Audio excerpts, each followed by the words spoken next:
சூழும் ஜனம் நல்லதில்லை. உன்னை என்று இவ்வுலகில் வல்லதொரு தெய்வம் இல்லை. தடுமாறி திருக்கோயில் வந்தேனம்மா.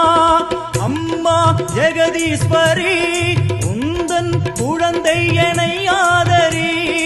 அம்மா ஜெகதீஸ்வரி உந்தன் குழந்தை எனை ஆதரி. நீ வந்து தாயாக என்னை தாங்கணும். உன் மடி மீது தலை வைத்து நான் ஏங்கணும். சலனங்கள் இல்லாமல் மனம் தூங்கணும். மனம் தூங்கணும். மனம் தூங்கணும். எங்களுக்கு குறையும் உண்டு, அதனை நான் அழுது சொல்லலாமா? என் தாயும் நீ